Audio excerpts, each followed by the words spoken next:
Safia binti Muhammad Adila and my ID number is 2024667854. My name is Nur Najira Damia binti Barista and my ID number is 20244188716. Hello, I'm Adriana Balkis binti Muhammad Yusman. My matrix number is 20242213558. Hi, my name is Adam binti Salim. My matrix number is 2024693582. And I'm Sharifah Nur Safia binti Said Ahmad Faisal and my matrix number is 2024213648. In this SWOT analysis, in part strange is first clear regulatory framework. MoT has implemented measures like fare control and driver screening to address passenger concerns about pricing and safety. Move to second part is weakness. First, limited enforcement capacity. Ensuring compliance with e-hailing regulations nationwide can be challenging due to limited resources and enforcement mechanism. 2. Public perception issues. Some policies like mandatory PSV licensing for drivers have faced criticism for being too strict and creating barriers for entry-level drivers. In terms of opportunities, one is encouraging economic growth. E-hailing services provide income opportunities for thousands of Malaysians, especially during times of economic uncertainty. Second is improving public transportation. E-hailing complement public transport by providing last-mile connectivity, reducing reliance on private vehicles. And lastly is threats. One is growing competition. The emergence of new platforms and ride-hailing services could lead to market saturation and regulatory challenges.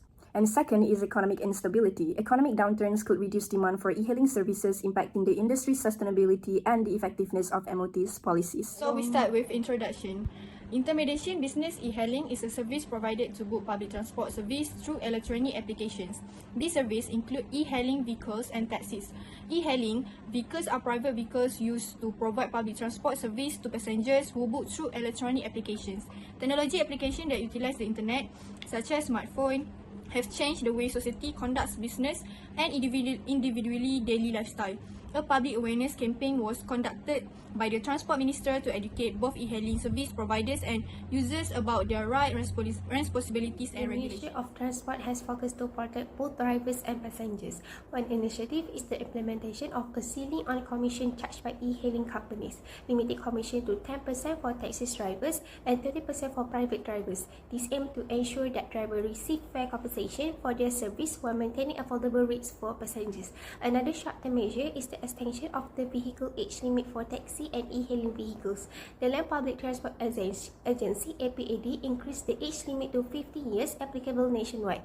This policy allowing them to continue using all the vehicles provided they need to pass mandatory inspection and comply with operational conditions. This move aims to reduce the financial burden on drivers. For the long term, the Ministry of Transport is committed to enhancing the regulatory framework governing the e-hailing sector. Continuous improvements are being made to ensure passenger safety and fair driver compensation. This includes standardizing license requirements and mandatory training for e-hailing and taxi drivers. Another forward-looking initiative is the exploration for motorcycle e-hailing service. Recognizing the potential of motorcycle to improve first and last mile connectivity, the Ministry has expressed openness to proof of concept trials for such service. This initiative reflects the government's proactive approach to addressing transportation gaps, especially in semi-urban and urban areas. In this chapter 3, we manage the issue organization. E-hailing is a mediation business that to service people to book public transport through electronic applications such as mobile phone. They uses a vehicle like bus, taxi, train and motorcycle. This services operation of e-hailing is throughout Malaysia, including Sabah and Sarawak. The Ministry of Transport in Malaysia had to organize the issues related to e-hailing which managed according to their public administration plan. The government need to collaborate with e-hailing companies closely to make sure these implement regulations effectively. Services, permit, license or registration, business-related and tax is act and regulation. The first point is child car seat safety and child lock function. Having an accident or crashing in e-hailing sector, something we need to think to solve this issue for avoid injuries to baby or children. The seat is designed for child safety in vehicles is called Child Restraint System (CRS). The function of this system, if used correctly, is help to protect children during road crashes or accidents from some injuries, as announced by the Ministry of Transport Malaysia. This current execution is approved for those who are caught not using the CRS system for their children. The second point is check rating drivers before ordering at e-hailing platforms. In this point, the qualification of drivers hold is really important. It comes to ensuring pleasant and safe ride experience. As soon as the driver accepts your e-hailing service request, take a minute to look at their rating. Regular communication and feedback mechanism can help to address the emerging issues swiftly. In this situation, passengers can provide valuable past feedback of the drivers and customer satisfaction. Okay, we move to other point is driver welfare. Time to time, application of e-hailing services is high demand. The overcoming issue is e-hailing drivers raise the concerns about their high commission rates and job insecurity. Plus, they also concerned about lack of benefit they get from the government. The solution is the government need to engage with e-hailing companies to ensure fair and smoothly for drivers. This issue arises because drivers nowadays have to be responsible for the lives of their passengers by driving carefully. They need salary comparable to what they are doing. The government can advocate that for social coverage through schemes such as Perkeso, SOSO and APF to the drivers. Okay, lastly, the point is digital and operational challenges. In this era of modern, some users like old people or senior citizens need to face challenges and difficulties using e-hailing apps. The organized community can make awareness about programs to educate users on how to apply the e-hailing apps. This program can target all citizens to make this program successful.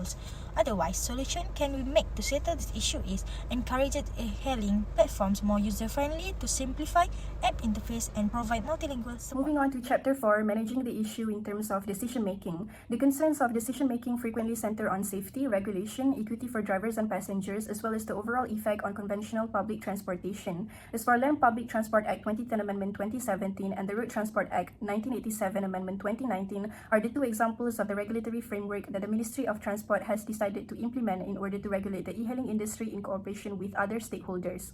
And as for the approaches of government, it is in terms of regulatory adjustment, consultation with stakeholders, and enforcement mechanisms. As for regulation and licensing, this needs to require driver licensing, vehicle compliance with specific standards, and registration of companies like Grab and MyCar with the government to ensure the safety of passengers and the quality of services is provided. Moreover, e-hailing operators must obtain a business mediation license from the Land Public Transport Agency and must meet the requirement of registration with the Companies Commission of Malaysia to be registered as a legal entity as it confirms their legal status and obligations. Moving on to public consultation and stakeholder management, the Ministry engages with e-hailing firms, conventional taxi operators, transport specialists, and the public to comprehend the varied perspectives and interests prior to enacting regulations as well as to understand the business models they operate under. The Ministry of Transport also learns about the day-to-day operational challenges these companies face, such as managing driver-partner relationships, dealing with safety concerns, addressing data privacy, and dealing with customer service issues when interacting with e-hailing companies. Lastly, as for acquiring relevant information, the Ministry's capacity to collect and evaluate relevant data enables it to make well-informed decisions and guarantee that the policies put into place are in line with the real needs of the general public, the transportation industry, and the economy at large. In this case, the Ministry of Transport gathers data from various stakeholders such as e-hailing companies, drivers, passengers, as well as regulatory bodies to inform the creation and application of policies. And plus, as to standardized fare structures, the Ministry of Transport can regulate pricing to guarantee equity and stop exploitation by examining fare data and customer complaints, set pricing guidelines based on factors such as distance, time, and surge pricing during peak hours, ensuring a transparent and predictable pricing model. Hi, I'm Adriana. Today I will explain Chapter 5, which is controlling. These are the few strategies that has been carried out by Ministry of Transport to manage e-hailing issues in Malaysia. Firstly is inadequate infrastructure. The MoT of Malaysia has established infrastructure development to guarantee the efficiency and effectiveness of the public transport services. These include the construction and maintenance of dedicated public transport lanes such as bus lane and etc. Secondly is safety and security issues. For example, we can monitoring and observing the CCTV in the workplace. By conducting regular training programs for the driver on defensive driving techniques and emergency response also can help to overcome this issue. This can help to ensure a better, safe and secure environment for intelligence traffic signal synchronization. MoT has created Intelligent Transportation System (ITS), which is known as the Smart Traffic Lights. This system executed sensors and algorithms to optimize traffic flow and reducing heavy traffic. This is to create a more reliable and safe transportation network for all road users. Next is insufficient funding. For this issue, innovative financing mechanism has been created by the MoT to solve this issue. For example, asset leasing such as railway assets and transport terminal. This strategy to provide immediate capital for infrastructure development while maintaining the physical. Also, one of the transportation issues in Malaysia is inefficient last mile connectivity. MoT has implemented integration of micro-mobility solution to overcome this issue.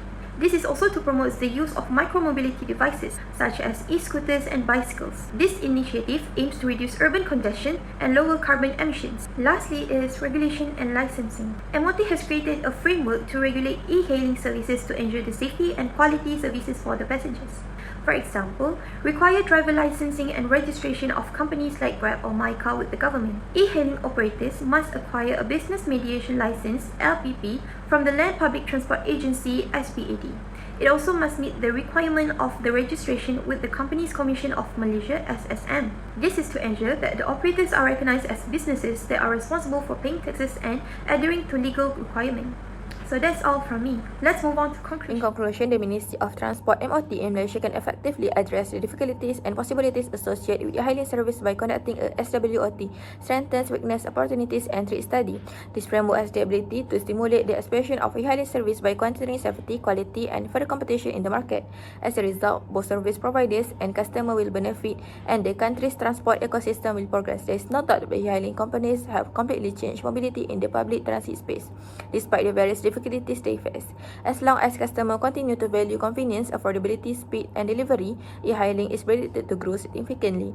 Given the rapid development of e-hailing service and its major impact on the transport industry, it is important to emphasize the role and that customers play in the creation of shared value as they actively participate in the service offered and ultimately lead to increased customer satisfaction. While these measures aim to balance safety, fairness and industry growth, their success depends on maintaining a balance between ensuring compliance and supporting the sustainability of e-hailing service.